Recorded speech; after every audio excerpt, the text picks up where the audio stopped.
This is the heaviest podcast. Let's fucking go!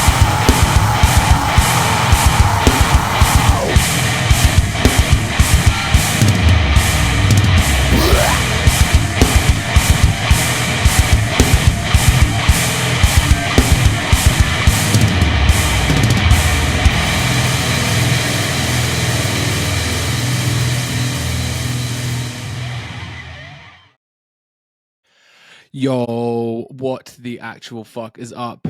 It's the Heavyist podcast, weekly worship at the altar of motherfucking radness. Gary, he's nodding. He knows. Gary knows exactly what's up. Here. Oh, yeah. We had a week off. We're back.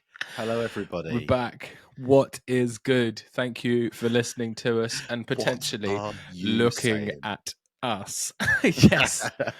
What are you all saying? Did you have anything nice for dinner, Gary? That's maybe a nice way to start a podcast, Gary. I did actually, what did you have? What did you have for your din-dins? Sausage and mash, mate.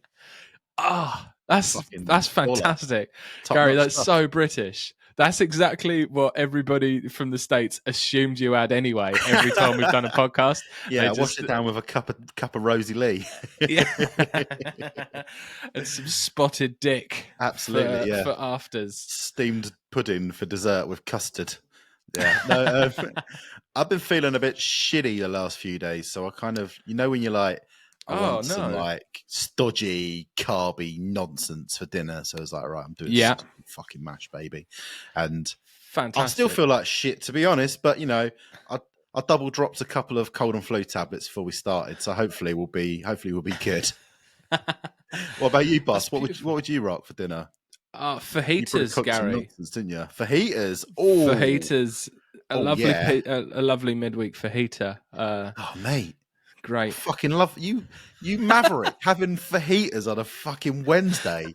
You absolute legend. Like, fajitas is straight up Friday night dinners for me in my house. Whoa. It's a straight up Friday night treat, fajitas. I had to keep the week rolling because we went to look at some such beautiful riffs yesterday that and I had to keep it going. We went to Riff City yesterday. We went all the way to Riff City and back. All the way to Riff City. You went on the train like an absolute pro as well. So, mate, since yesterday's train journey, I went on the train twice today. It was amazing. For fun, like one of them train spotty nerd guys. My car had an MOT, and so like I was on a train at train and then train back to get it. It was fantastic. Oh, dude! I took the dog on an adventure on the train. He it's really nice taking a dog on a train. That's people don't just look at you. It was the complete opposite yesterday, right? Because this morning I was had a dog on the train. People just smile at you because it sort of breaks them out of their general mundane, boring existence. Like they're like, "Oh, that's quite nice." I thought I was just going to look at someone being sick here, but actually now there's a dog to look at. That's quite nice. But contrasting to yesterday, where we went to watch those riffs, and I bought some beers at the train station, and I bought 4 cans because they do a deal for 4 cans for a tenner, which is absolutely mental, isn't it? But that's just what they do because they're a train station. They just absolutely got you over the fucking barrel. Yeah. So and they didn't have any bags, and I was going to a gig, so I didn't have a bag on me. It had no bags, and I was like, "Mate, what are you talking about? There's bags right behind you." And he's like, "Mate, they're bin bags. They're like blue bin bags." So I was just like, "Geez, give me one of them." So I was standing around, standing around waiting for the train with a bin bag full of Stella, just like an absolute vagrant. And then amazing. It was so funny. I wish I'd seen it. And then I sat on the train next to my bin bag of Stellas and drunk them and smiled while I was listening to 200 Stab Wounds. It was fantastic. Oh man, amazing. Before we talk did about look like a cretin. I just want to jump. I went to look at some riffs last week. Before we went to look at some riffs yesterday, I went to see Thrice playing The Artist in the Ambulance in full at the Forum.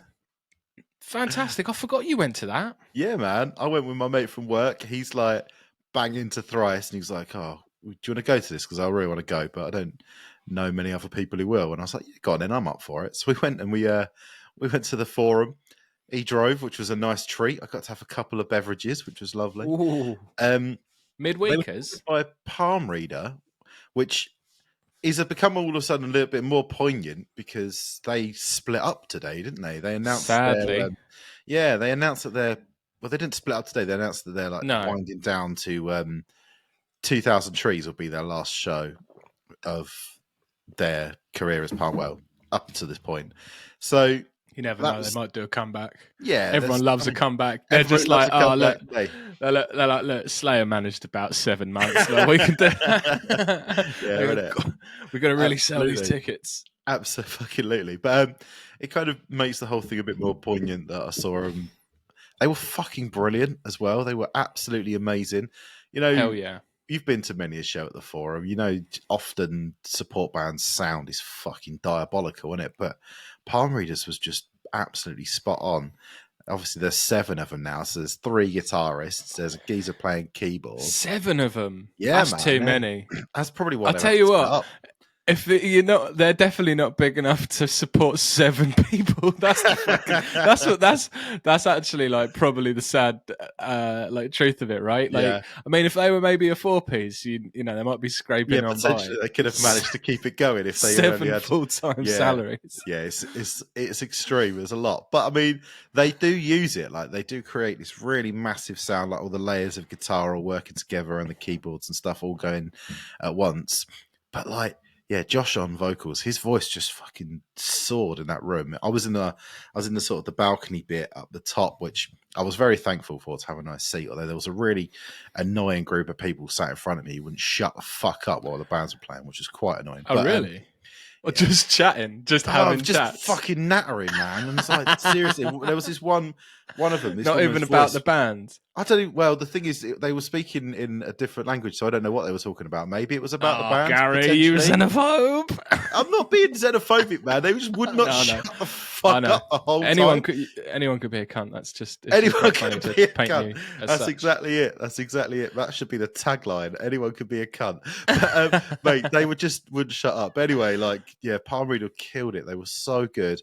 You could tell there was obviously quite a lot of people in that room who haven't been to a gig since when the Artist in the Ambulance came out the first time. So I reckon they probably were the first time a lot of people had ever come across Palm Reader. Like Ben, my friend from work I went with, he'd only really checked them out in a couple of days in advance of the show because he saw they were supporting, and he was nice. Impressed. And yeah, they were fucking brilliant. It's a real shame that they're calling it a day, actually. But I think part of their like wind down, they're playing the Joiners, and I will very likely be attending that because I'm a big fan. But then, it's funny that they've just announced that, because we were talking about them the other day.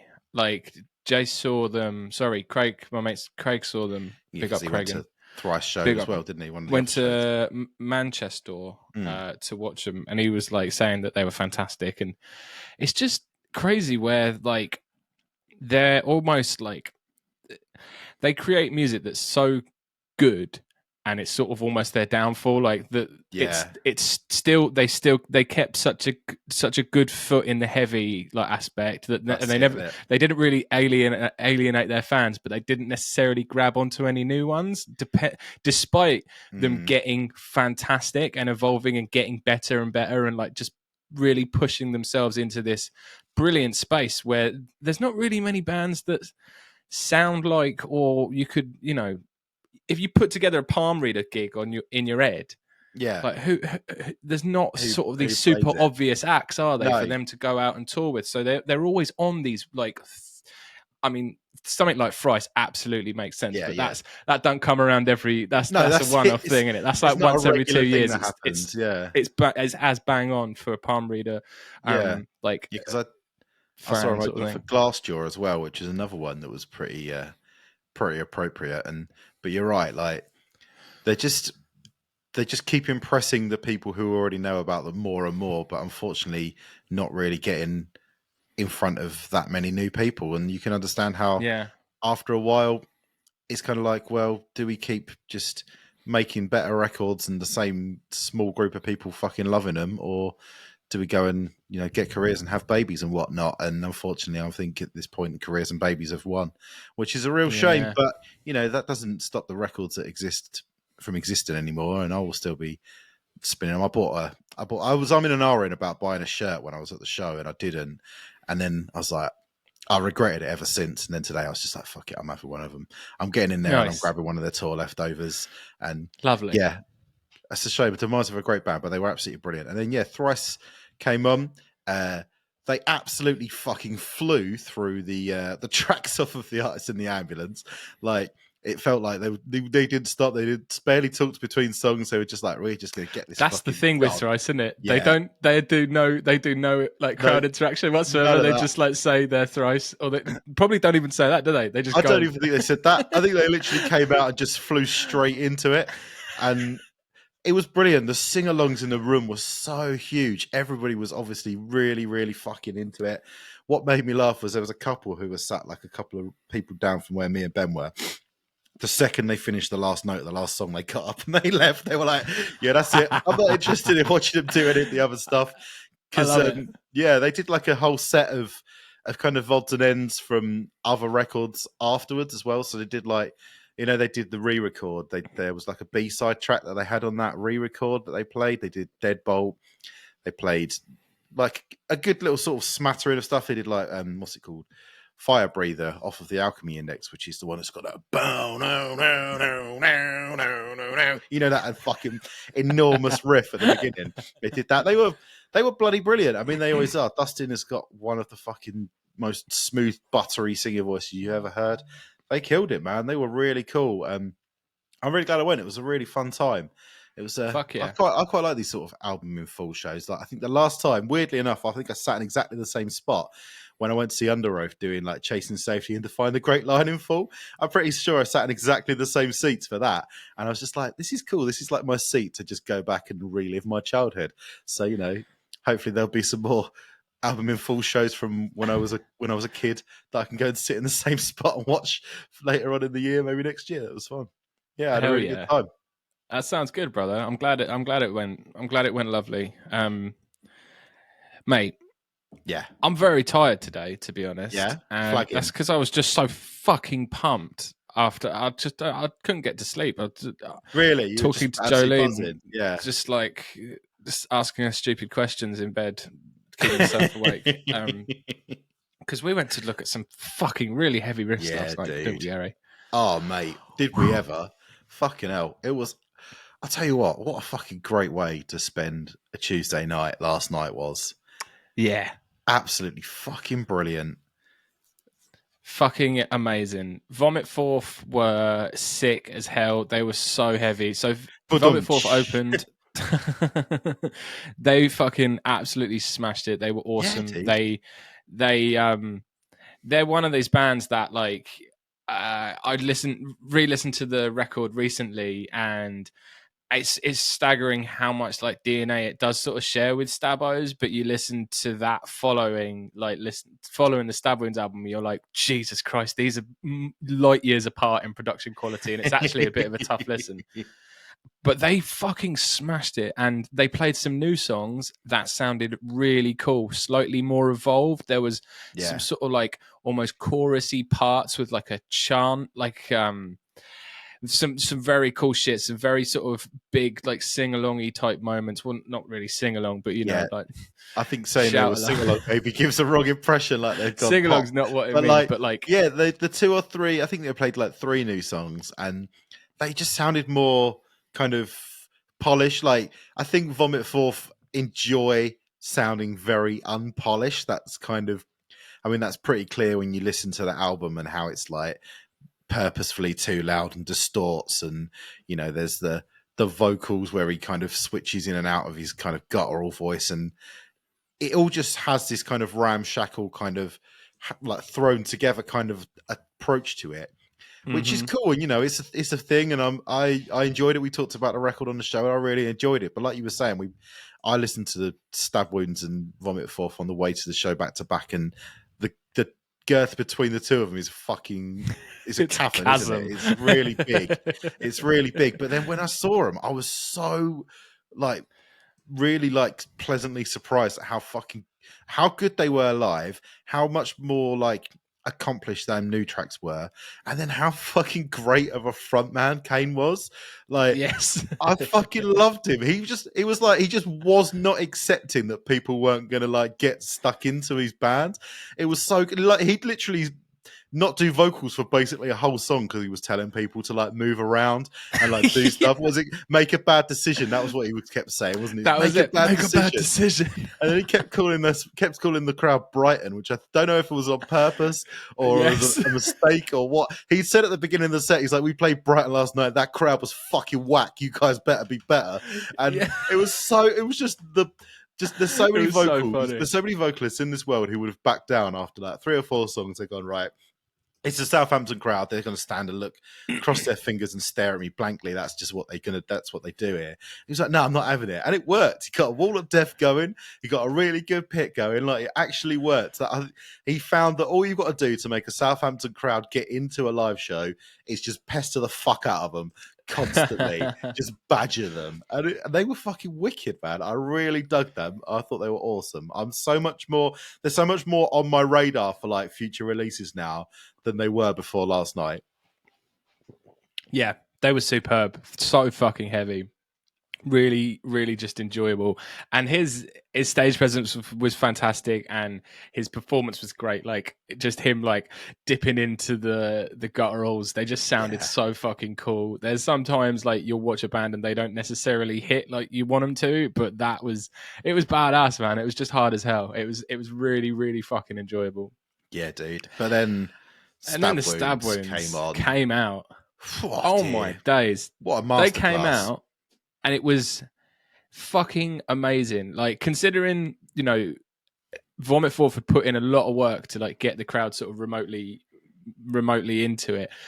But when Stab Wounds came on, it just kicked off straight away. It was like the headliner had come on. It was fucking fantastic. They sounded so good live. The vocals were so consistent and so awesome. Like, and live, the vocals come off a bit more like hardcore than it's sort of produced. Like, on record, it's very sort of got this like muffled, like cupped sort of sound to it. It's very sort of distorted and like extra fucking hard and heavy. But like this, but live, it just sounded incredible. It sounded so consistent, so hard, dude. And they played a couple of new tracks, didn't they? Yeah, I think they definitely played at least one new song, which was a fucking epic. Sorry, illness. That new song that they played was so good. It was so like the structure of it was so like winding, and you kind of was like, there's just bits going off here and there, and they're doing what they do. When something I said to you while they were playing, which is like, there's no other death metal band in the world as good at changing tempo in the middle of a riff as 200 Stab Wounds. And they just do those little things where they just slow down for like one bar and then go back to speed. And it all just felt so slick, so tight. Like the complete opposite sort of vibe of frontman to Vomit Forth, where he literally said like two sentences to the crowd. One of them was run around in a circle. Like, he didn't even say circle pit. Literally described it, run around in a circle. And like you said last night, you'd had a bin bag full of beers, so you might not remember. You said like that might have been the best support slot that I've ever seen. And I think that potentially you could be right. Like, that it was absolutely the only thing I could think that when we saw the Strain support D's Nuts last year, that might be the only thing that tops it. But like, 200 Stab Wounds as a support band absolutely dominated last night. Or when 68 nearly outplayed Every Time I Die. That was up there in terms of support bands ever. It was fucking phenomenal. They're just proving that they are, that there's a reason that everybody's so excited. There's a reason that like that the band has just had such a massive reaction. Like the jump in reaction from Vomit Forth to Stab Wounds was like, it just so notable. And absolutely the buzz was real. You could feel it in the room, couldn't you? The buzz around Stab Wounds. Yeah, they're really just delivering this kind of music that really does combine crowds. Like, it's got this sort of these massive sort of groovy moments that like absolutely speak to like hardcore people looking for someone to fucking kick in the head. But then it does everything right that death metal does in its just brilliant savage riffery. It's like, yeah, we were just completely vindicated. I felt like in our complete adoration of that band. Absolutely, It was mate. fantastic. They're dude. they're just one of the coolest bands. Yeah. And then much on to this the earth, disgust I think. of everybody in the Discord, we went home and we didn't stick around to watch Cattle Decapitation because I'm just not really. The trouble is, like, I'm ill. Your girlfriend's pregnant. Like, we had to, we kind of both overstretched ourselves by going in the first place. And I was like, I don't really think I can't stick around and watch Cattle Decapitation out of curiosity right now. I just don't feel well enough. And I was like expended all of the energy I had at that point. So we just had to go home, and I felt good. It was cool. It was fucking two absolutely sick bands on a Tuesday night. Yeah. What more could you want, really? I was happy. I was phenomenal, happy. Mate. Yeah, we need more of those gigs that, like, me and Gary played a gig a couple of weeks ago, and first band was on at 6, last band was on at 7:30. Everyone's like out the door by like 8:15, something like that. It was fantastic. It was absolutely fantastic for a Sunday. You were back home, like you could definitely smash an episode of something before you went to bed. You know, you keep everyone happy. We were living the dream. Fantastic. Man. It was fucking awesome. Yeah, let's see. We want more of that. Let's get a campaign going, more matinee shows because it was quality. We weren't around last week, so we got a couple of fucking banging records to chat about this week, haven't we? Yes, we fucking do, Gary. I'm not sure where to start. Should we? Well, maybe. Do we start with Crippling Alcoholism, Gary? We need to talk about this record. Yeah, let's talk about this record, it, man, because it's absolutely fucking wonderful. It came out last week, so if we go in sort of chronological order, it makes sense to talk about Crippling Alcoholism first. So yeah, they're a 5-piece post-punk band from Boston, Massachusetts. I think this is their second album. It's called With Love from a Padded Broom, and it came out on the 1st of March. I think you talked about their last record, When the Drugs That Made You Sick Are the Drugs That Make You Better, which came out in 2022. I think you flagged it up as one of your favourite noise rock records of that year, right? Yes. Yeah, it was something that I didn't necessarily check it out when it came out. I got sort of, it was on the radar, and then I just didn't get around to it, and then got around to it really late and absolutely fell in love with it. And so with this one coming out, like, I was absolutely stoked as fuck when I saw the lead single get announced and they put out a video for it, and I was just on board, man. I was on board. And then, like, it's a record that I hadn't come across until you mentioned it, and I think if I remember, like, the day after we did the album of the year special that year, I checked it out and I was like, wow, fuck me, son. Like, I wish you told me about this sooner. It was really fucking awesome.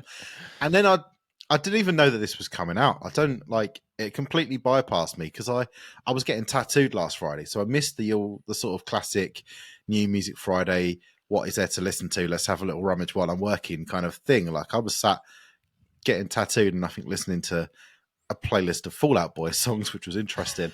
So I didn't have my usual Friday. So it just kind of missed it. But then you were messaging me and you were like, dude, I think I'm absolutely obsessed with this Crippling Alcoholism album. And I was like, all right, cool. So I got in. I think I put it on the TV while Nick had friends around, and she was sat in the kitchen with her chatting to her mate. And I put it on in the TV while I was just doing something else. And I think I just ended up, I think I was playing a game on my phone. I was playing like fucking Marvel Snap or whatever. I think I just had to put the phone down, just sort of sit there and just kind of absorb what was happening. Because this album is legit an absolute incredible piece of genius work, isn't it? Yeah. Like, this album is phenomenal. This is something else. This is something else. Do you know what happened? The first time, so it was the first thing I listened to on New Music Friday, and I was like, bang, I'm in, right? Sit down, click on it. It's like, it's an hour long. Listen to it. The hour completely flew by, but I still was like, oh, it is an hour though. But then I proceeded to put it on straight away again, because it's just so fucking good. And then just do it all over again. Yeah, and then you're like, 3 hours of my Friday have gone on this record, and I'm just completely keen. There's nothing that I'm not like, oh, I really needed to check out that Tech Death record the day that came out. I just was fucking all over this. Like, it's just such a great vibe. It's such a really nice contrast to a lot of the stuff that I've been enjoying lately. And it's like, I love how it can have such a sort of like intensity, and there is like an inherent darkness there. It's like, but it never really sort of peaks its head. It's sort of always just underneath. Like there are some moments where it feels like it might sort of explode, or it's always just right there. It's like bubbling under the surface. Man, it's sort of brooding, and it's got this malice to it, and it's got the potential to just fucking explode, but it doesn't. And that's kind of almost cooler, like the actual because it's like, it feels like it's 2 minutes away from turning into a meth record, right? At any one moment, like for it just to completely go poof. But it's like how measured it is, and its restraint is pretty brilliant and beautiful, and it lets them be more creative and have so many more sort of interesting aspects melodically throughout this record. Like I'm honestly, I'm fucking all over this record. That is, I mean, it's so true what you just said. It's like almost the threat of it all kind of breaking down makes it more intense than if it actually broke down. Like, like there are bands who kind of they really lay themselves bare. They kind of just actually, like cut open their arms. Like, look, this is me. I'm the most flawed person you might have ever come across in your entire life. And it's almost like he's just given up on everything. There's just an apathy to the whole performance that just draws you in. It's the ultimate kind of example of that sort of tortured artist feel that you get while you're listening to this record. Like, it's absolutely like mesmerizing. Across the board, every single person is fucking, what they're doing on this record is amazing. But I'm kind of going to start with the vocals, because the vocals are they're just something else, man. Like, it just feels like you can close your eyes and you can imagine like I sort of imagine like Tom Waits, like the sort of the trilby hat and like an ashtray full of like half smoked cigarettes, sat at a piano, just head in hands, just like I've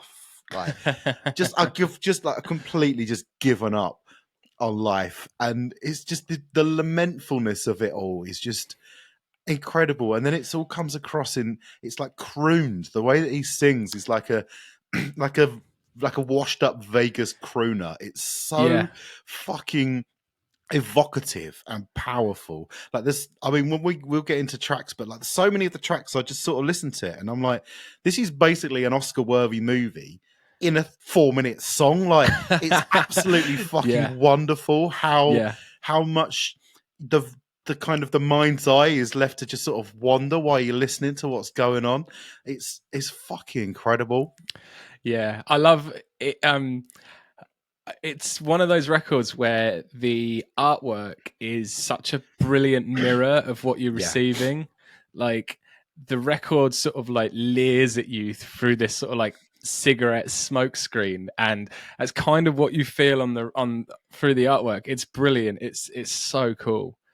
I love there are these sort of like little erratic moments where it feels like it's going to go mental. Like the opening on like Red Looks Good on Him. You feel like it's going to go into like a mathcore track or something, but it doesn't. It measures itself.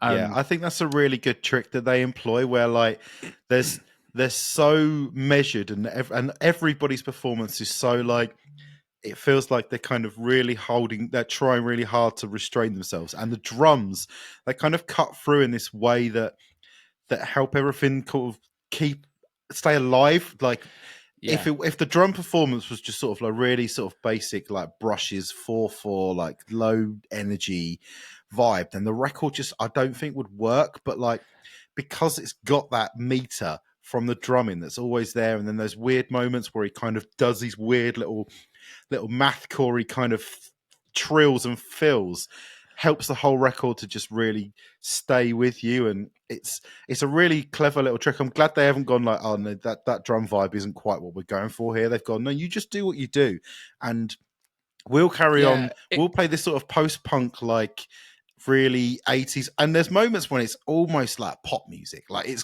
weird. For sure, it's weird. Like one of the songs, I can't, what one of it, Lipstick with No Lips, honestly, Lipstick with No Lips, you could sell that as like an instrumental to Taylor Swift and that would be a hit. Do you know what I mean? Like it's incredible. It's got that really like zeitgeist, like 80s post-punk vibe to it that's all a lot of people are really getting behind on the radio. But then you just slap the crippling alcoholism vocalist on top, and it just becomes just another level of melancholy you can't even begin to imagine. Like it's fucking insane how that works, but it just does. It's fucking cool.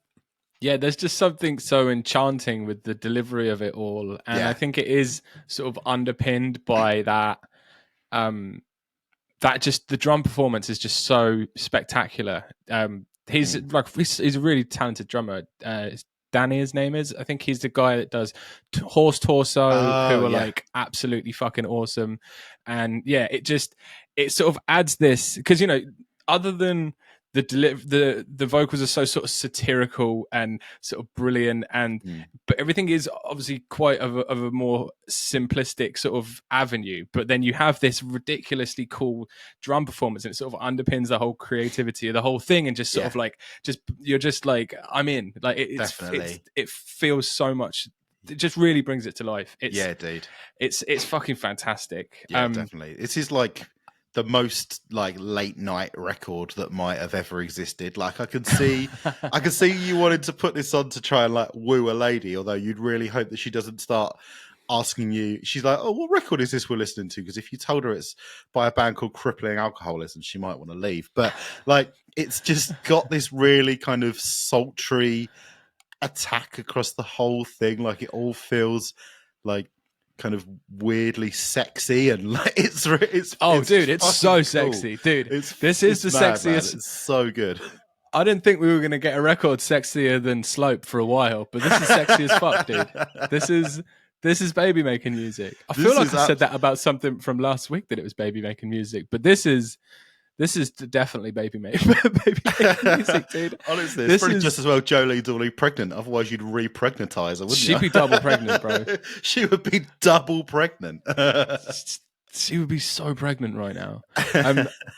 I love. There's like a few moments on the record where it's almost like this weird like blast beat. It happens a few times, doesn't it? Where it's like this little weird blast beat in the background, and it's so cool. It's wonderful. Absolutely. I love the track Mob Dad is fucking unreal. Those sort of bars, and that's got the little soft blasts in there. That's almost like got like some sort of Show Me the Body vibes going on. I feel like there's that sort of similar energy, but what these guys have got is so unique and so brilliant. I love that their thing is like David Bowie in hell. That's what their little like tagline is, and it's fantastic. I can see that. There's, I mean, like Liquid Jesus. I think that song is absolutely. That's like the sexy, really, really sexy one where he's like, she moves her hips like no wife ever could. Like it's just that kind of that just being that devilish temptress who kind of gets off on breaking up marriages, and she just kind of. That's just another one of the tracks that made me think like that could be an Oscar movie. That could be Oscar bait movie. Just the story that happens in that song could make an incredible film. Or like the Featherweight Kid, that is incredible. Like that. I mean, fucking cast Christian Bale in the lead of that, and that's got best actor, best director all written all over it. It's just about like a down on his luck, like boxer addicted to painkillers who gets no joy from life apart from when he's beating the shit out of people. And Like the songs, the chorus is just Lars, and they managed to get such an incredible like narrative out of a song that the chorus is literally just la la la. Like it's ridiculous. Like there's a line in that song which is, "In the ring, you'll see just how beautiful pain can be." That lyric gives me honestly, the hairs are standing up on my arms just saying it. Like that's not even listening to the fucking song. Like it's fucking incredible how hard it hits. Yeah, there's some great lyrical moments throughout the record. Friends are such a burden, family's a joke. Yeah, that's great. That is, I love that. What's the other one that you were saying about last night? This Satan is the one, isn't it? Oh yeah, Satan is the one, Jesus is a cunt. Fucking straight out the Danny Filth playbook. That is absolute banger. Yeah, man. There's another one where it's like, I don't want to kill you. I want you to want. I don't want to kill you. I want you to want me to kill you. That's great. Yeah, mate. Honestly, it's an hour long, right?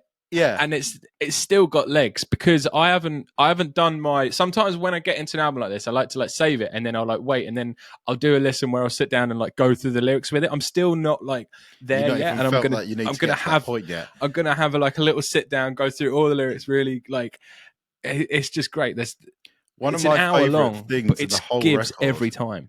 Mate, one of my favourite things in the whole record is the way he says Sauvignon Blanc in Sav with the Sauvignon Blanc. He sounds like what's the guy in Knives Out? What's the character called? I can't think of his Benoit Blanc, isn't it? He's got that like southern drawl, Sauvignon Blanc. It's got that like that drawl to it. It's so fucking cool. Or the way he says yow in Evil Has a Baby Face, like. There's just all these little like weird little quirks in the way that he pronounces words, and I think this is just going to be the gift that keeps on giving. This album, like you're going to have so much fun. Fun is kind of a weird way to describe it actually, because it's a very sad record, but it's just going to be so like rewarding every time you listen to it. You're bound to come across something new that you haven't heard before. And one of the sort of unspoken brilliant things about this record is this is one of those records that you can pop on when you've got some normal mates around that like aren't into like blackened death metal and you know you got a few people around, you may be having a couple drinks, playing a board game, doing something like that. You know, you can't always put fucking Deicide on. I love Unfortunately, it, but you can't. So I'm told.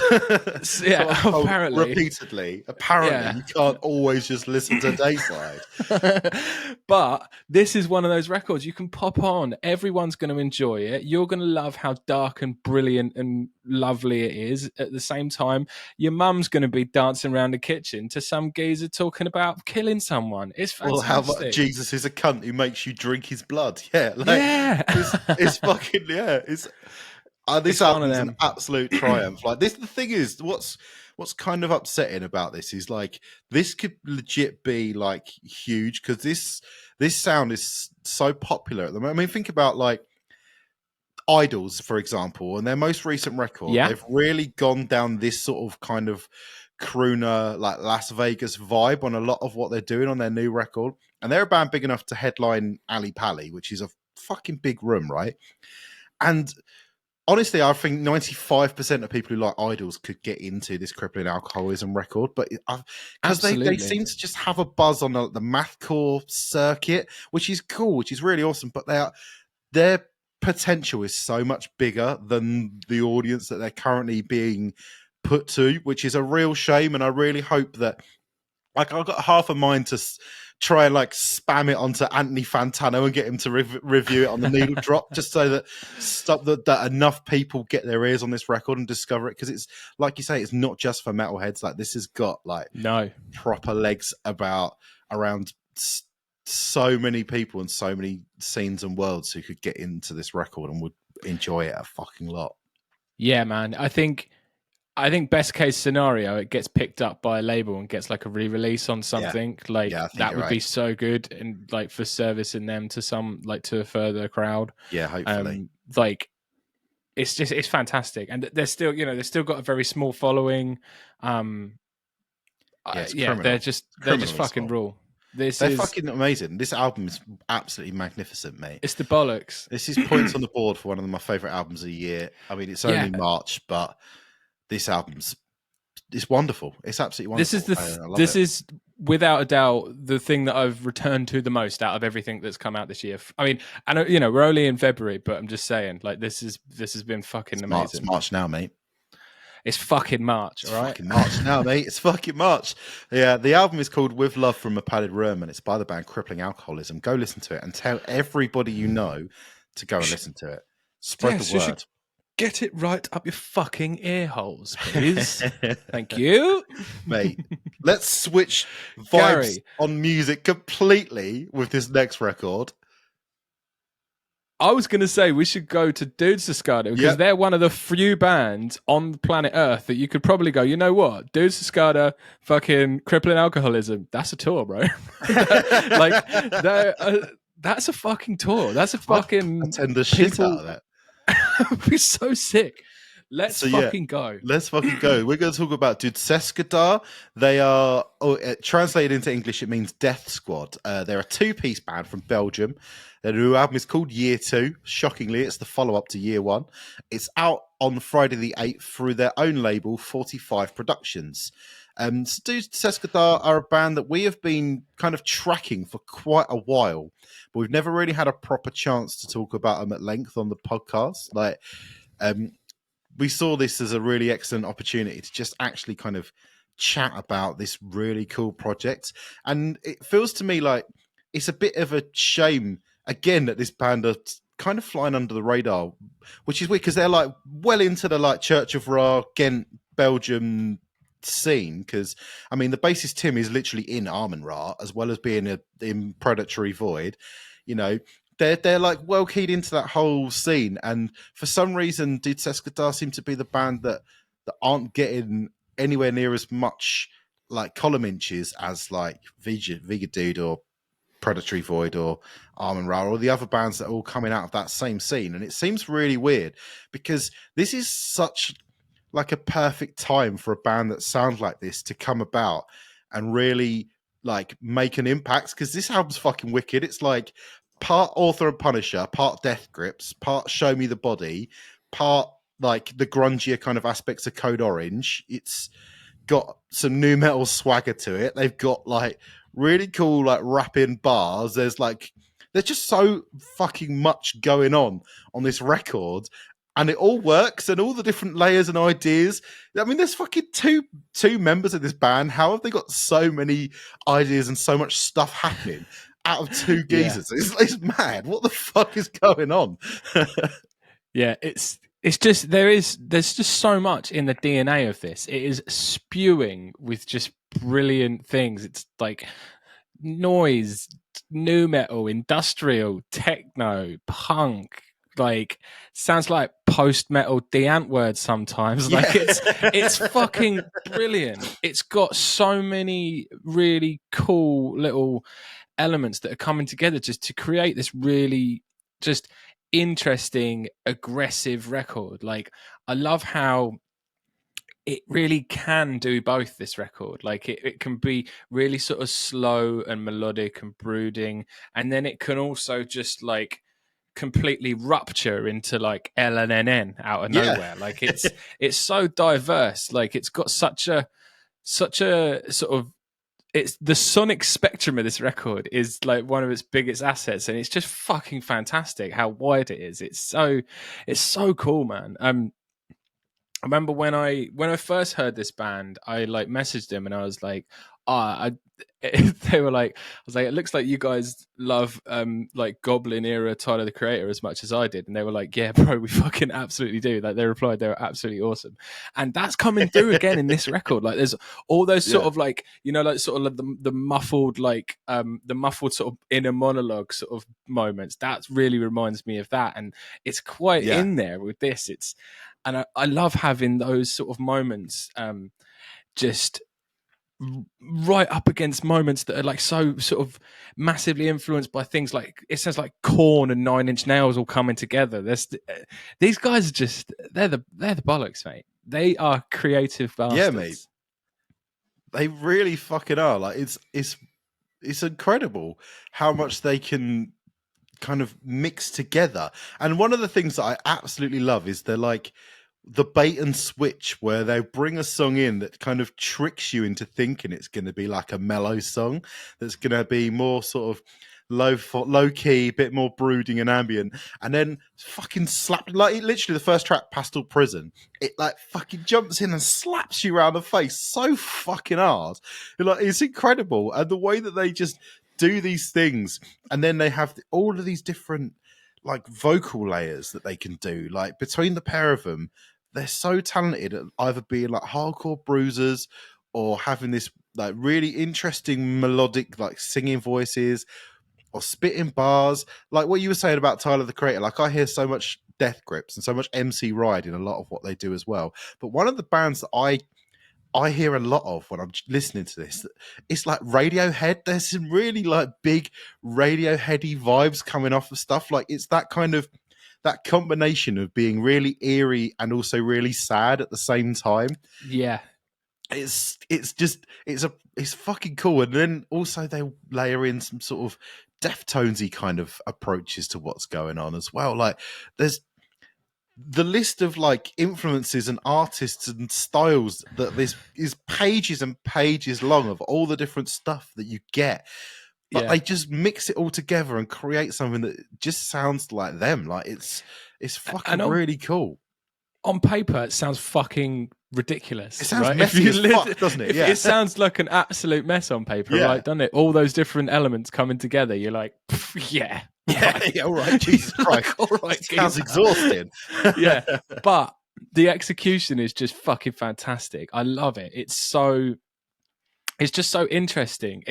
It feels so authentic as well for something that's got like a huge amount of sort of like electronic in it. Like I sort of, a lot of that stuff sort of brushes me up the wrong way, that I don't really like a lot of music like that, because I just feel like it sounds like just someone with a keyboard not doing much, right? A lot of the time it's so sort of ingenuine and robotic, but this is so it just feels so brilliantly creative constantly, and the production's fucking superb, right? Yeah, I mean, it has to be when you have so many different elements and so many sort of different textures combining. It has to be, right? And on top of all of that, all these different elements of electronic sort of inclusions, you have this fucking bass tone that could knock you out. Absolutely like, knock your tits off. You don't lose the analog like stuff in amongst all of the different like layers of electronic stuff that's going on. Like you still can hear like a real human person playing a drum kit, and like you're saying, that big thumping chunky bass tone, which I think also might have one of them like octave pedals that makes it sound like a guitar at the same time, and like all of the like real human stuff is still in there. And then they're not like leaning on electronics to make them sound bigger. They sound huge, and then the electronics just fill in all the little spaces to create this like just completely like solid waveform of sound. Like it works so fucking well. Like there's so many fucking huge bangers on this record. Like the sheer horror of the human condition, that's got like equal parts riff and rave. Like that's like a banger. That's really fucking cool. Like it actually gets quite poppy as well, which is awesome. There's some like, I love Bone Pipe is where they really get to like Death Gripsy for me. Mate, the back end of Bone Pipe is swagged out as fuck, dude. It's absolutely sick. It's just swagged out, bro. I don't know how else you can even describe it. It's just swagged out. Absolutely, mate. Yeah, it's fucking seriously cool, this record. Like, I'm dead impressed. I'm really glad we got the opportunity to chat about it. Like, thanks to, we literally got sent here by the guys as well, which is fucking cool. And this is one. I think, like I was saying at the up top, like they're kind of floated under the radar way more than they should be. And I really think that this is something that everyone needs to like get on board with and check out, because it's fucking wicked. Yeah, and the artwork's fucking fantastic as well, right? The artwork is so cool. Shit. It's so cool. It probably looks like a Cybergrind record, right? on the surface of it, but it's fucking. I love it. It's so weird and cool, and it's just, it's just as gloriously weird and creative as the music is, and it's fantastic. This is like that would make a beautiful. I'm not a vinyl collector by any means, but if I was, I'd have that. Yeah, it's collectible as fuck. It looks fucking well cool. And honestly, I think this is like perfect prime example of what like next evolution of futuristic heavy music is going to sound like. And if more people take as much time and put as much time and energy and attention to detail into it as Doodseskader are, then I think we're going to live in a pretty cool place. And I'm into it, man. Very fucking cool. Yeah, it's called Year 2, and it's by the band Doodseskader. And I'm not going to spell that out, but it'll be written in the show notes, so you'll be able to find it if you don't know how to spell that. It's fucking well worth your time. Hell yeah. Hilariously, of the 3 records that we've talked about today, this next one is probably like our kind of safest ground, which is mad because it's one of the fucking most bonkers death metal records I've ever heard in my fucking life. The band are called Slimelord. They're a 5-piece death metal band from Leeds. Their new album is called CRYTRIDIOMYCOSIS Relinquished. I told you I've been practicing saying it, and I still fucked it up. It comes out on Friday the 8th through $20 spin. So first thing I did as soon as I started writing notes about this was Google what the fuck CRYTRIDIOMYCOSIS is.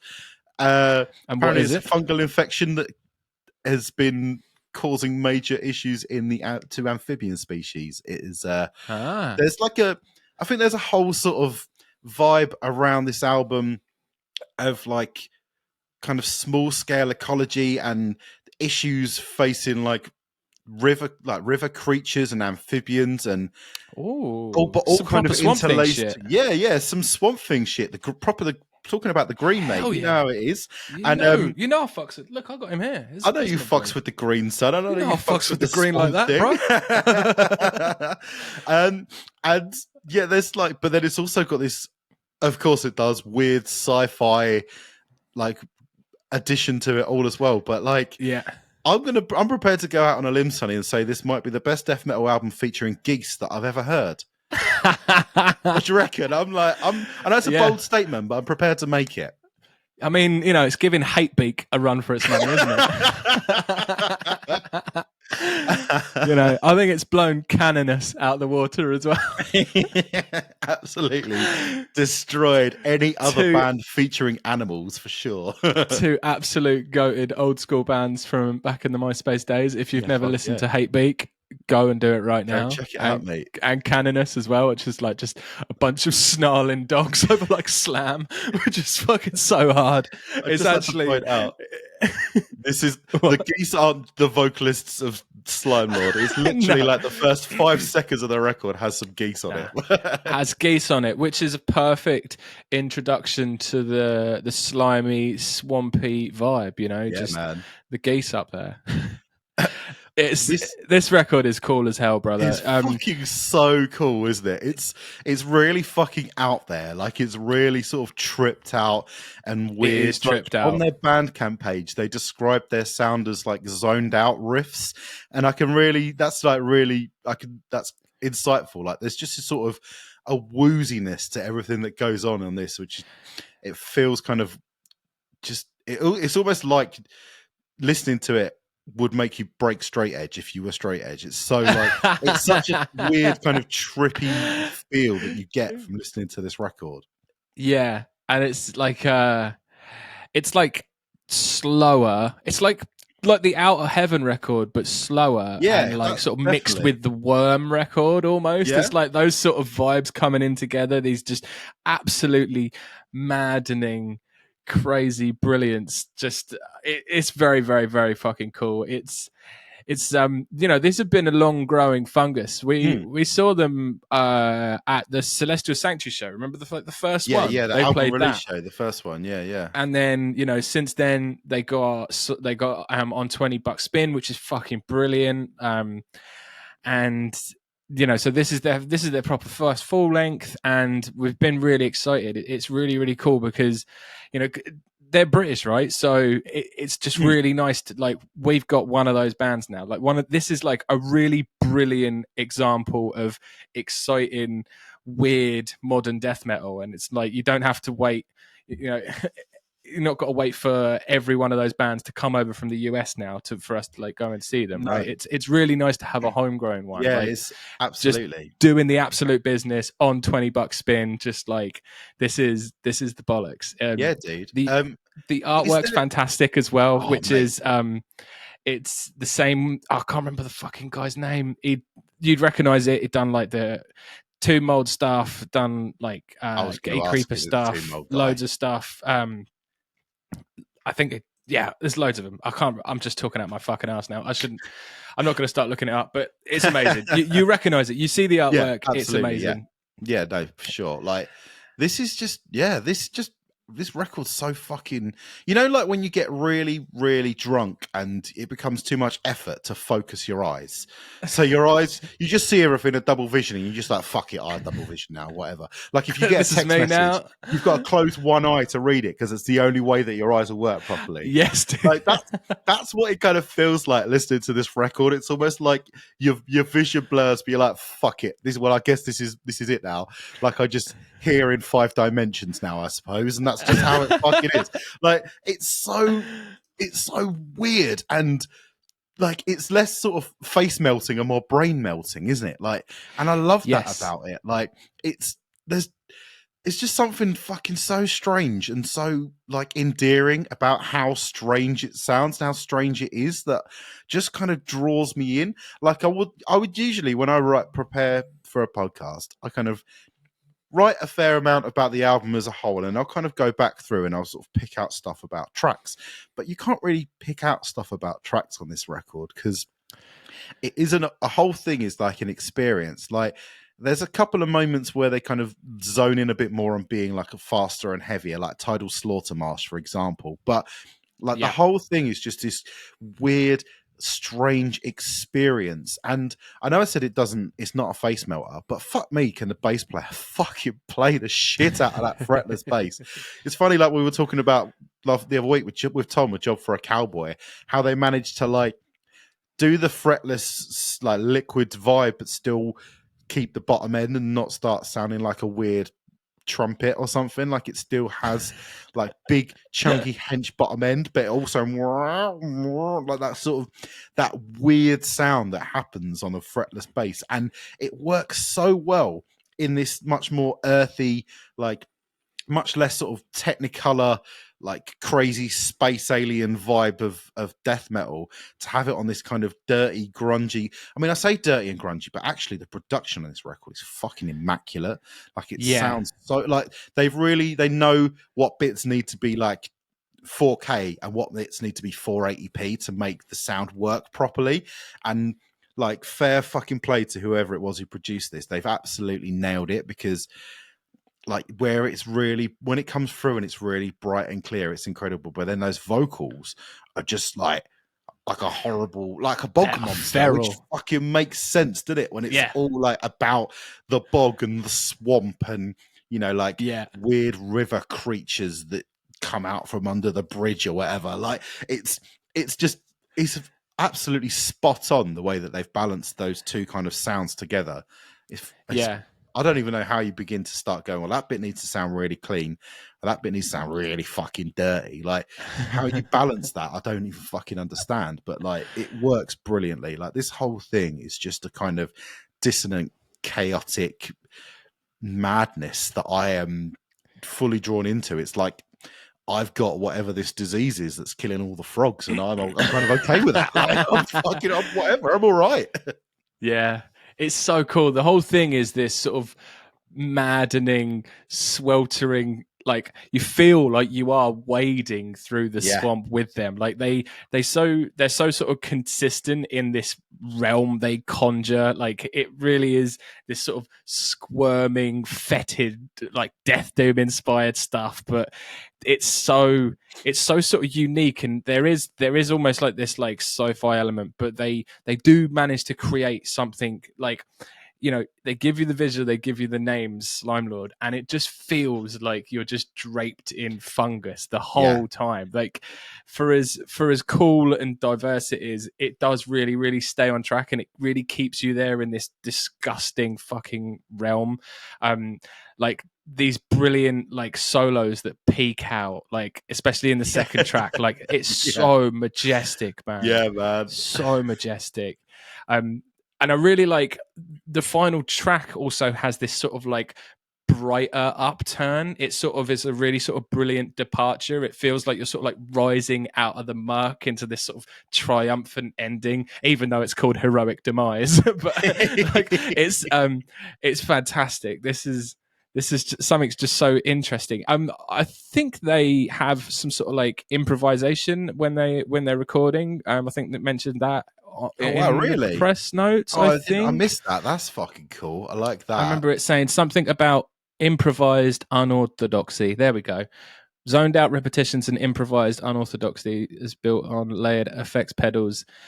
Blah blah blah blah. Yeah. So you can totally feel that, right? They must just get absolutely blazed out and just fucking just swamp it up. Like just. It is absolute. If the Wind in the Willows went full 420, that's basically what you got here is Slimelord. Yeah, man. This is trippy as balls, and I'm fucking into it. Like it's a fucking magnificent album. Like it's interesting. You really need to like. You can't listen to it while you're doing your taxes or anything. No, fuck me. You really need to like put some time aside and like get drawn into it, because it. Like you won't be able to operate heavy machinery after you've listened to it, man. Like it's gonna write you off. Like this is a real fucking like full body experience. This record, it's fucking cool. It's gonna wooze you out, mate. It's gonna completely wooze you. It's gonna wooze you up, fully wonked, and it's fucking brilliant, brilliant. Wonky death from the UK, mate. That's what we need more. We love wonky, dissonant, weird shit, and the more of it that comes from the UK that we can potentially see on a more regular basis, the fucking better. Thank you. Man. How many other bands are there from the UK on 20 Bucks Spin?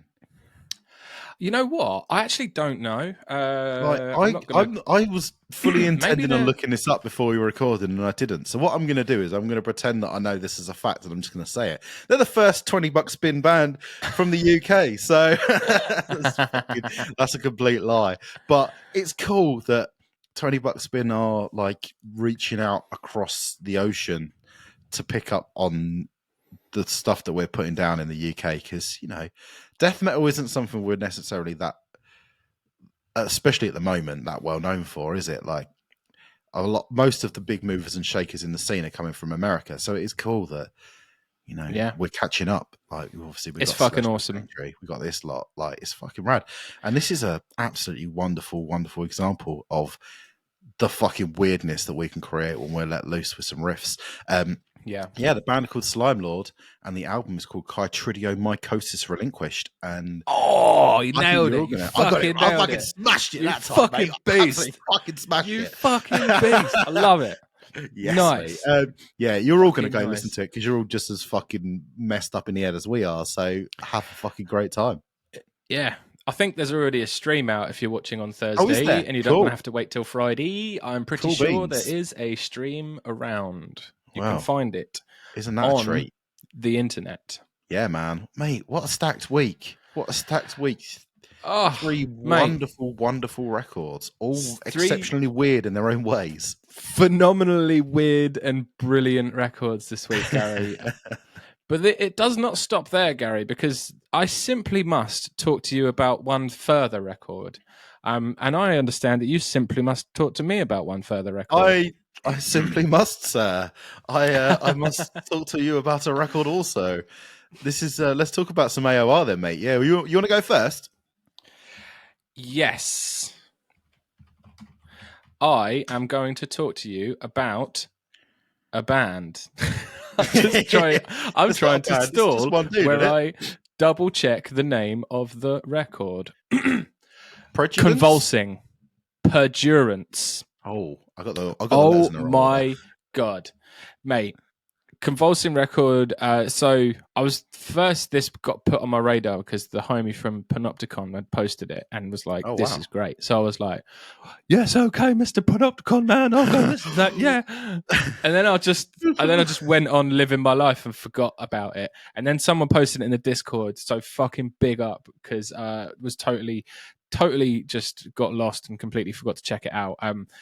Big shout outs to the Discord, by the way. If you're watching this, you're not in the Discord. Shouts out. Well, fucking just go and do it. It's full Just of get in people there. sharing Just good come and riffs. join Get us. in there. Just get in there. Gary's in there. Just come I'm in there. Just Come on, get the water's in. lovely. Get your trunks on. I don't need trunks in there, mate.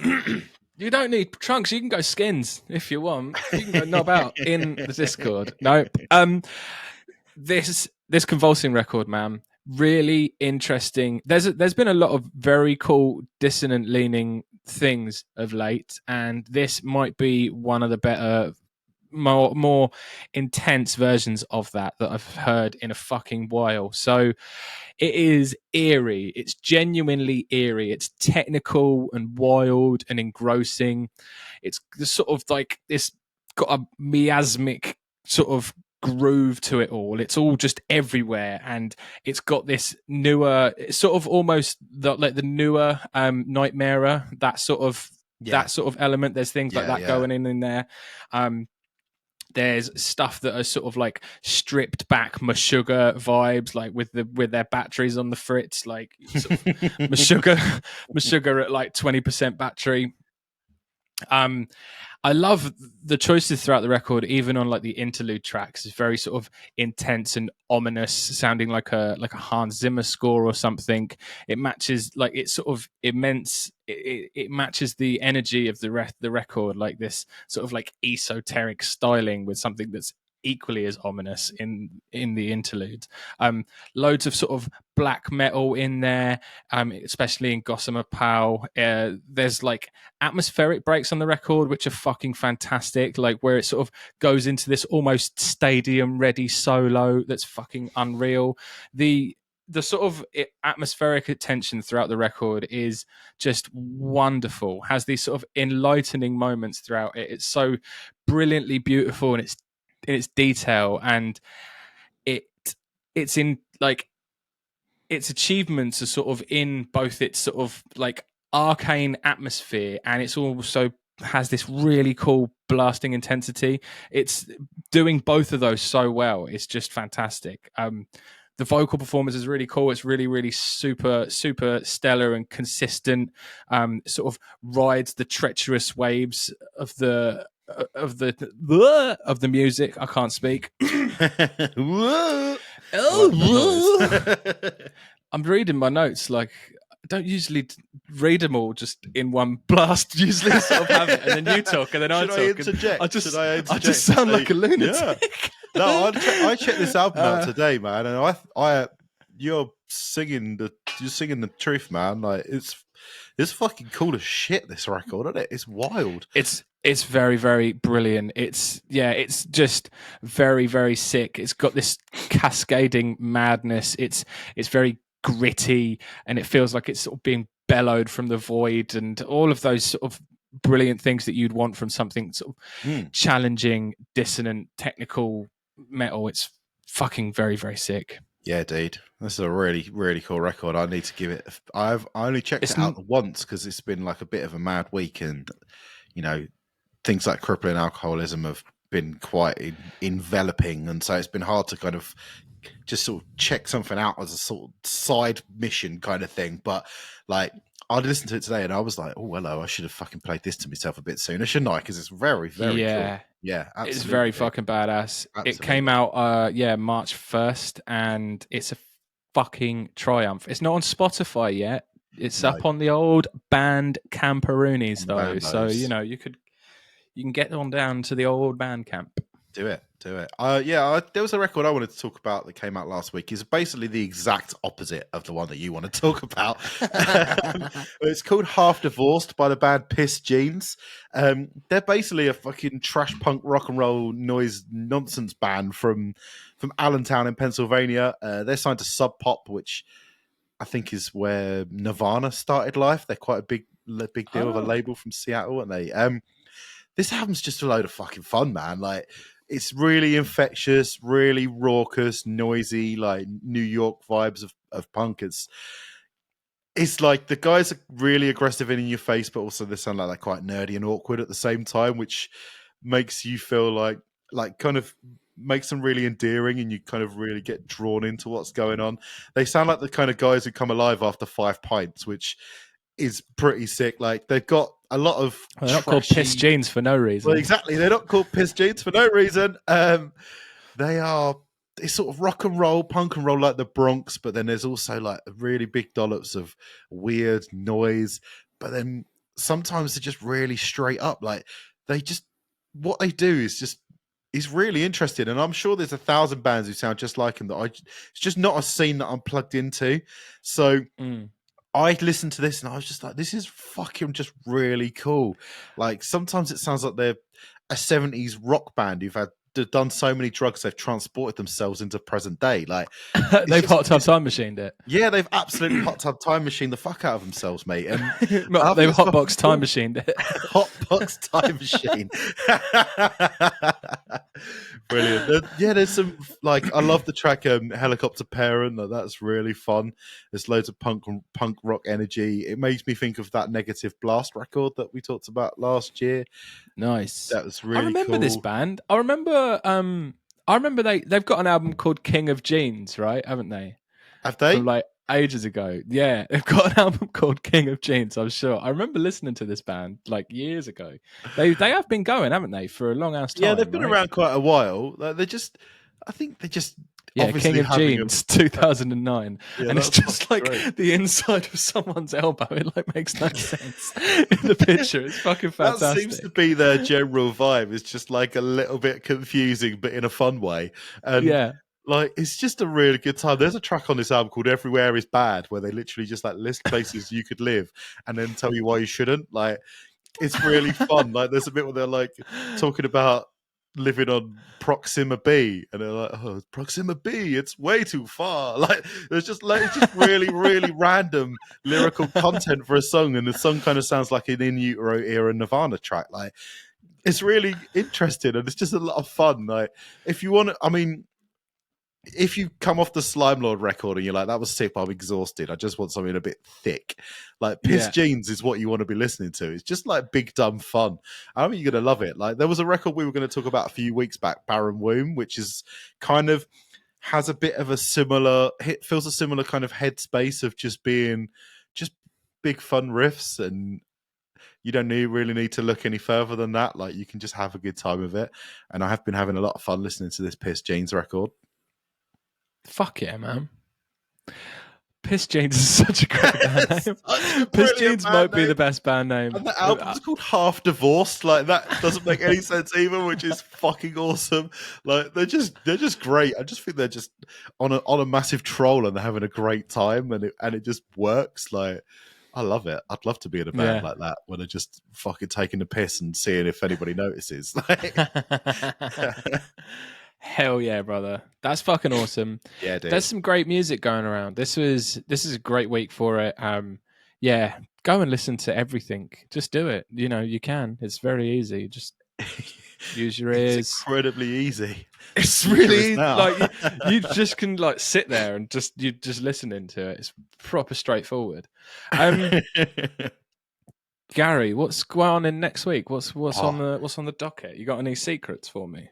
The schedule is absolutely stacked next week, mate. Gouge away. Oh, yes. Fuck yeah.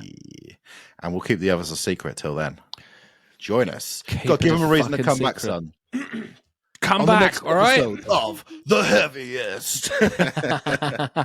Maybe we'll have a guest on. Maybe we won't have a guest on. We don't know. Maybe. See what we'll happens. Figure something out. Maybe we can. There might be a guest friend floating in the ether. Honestly, I feel like I'm going to pass out. Jolene put the heating on. I'm in this very small room, and it feels like 700 degrees in here now. I feel like I'm going to die. Yeah. Oh. Well, my illness I need is to go starting before I creep up on do me. Can die. Can you see this tear rolling down my face when my eyes just started to water? So this is a great time to call it a day. We'll see you next week. Bye-bye.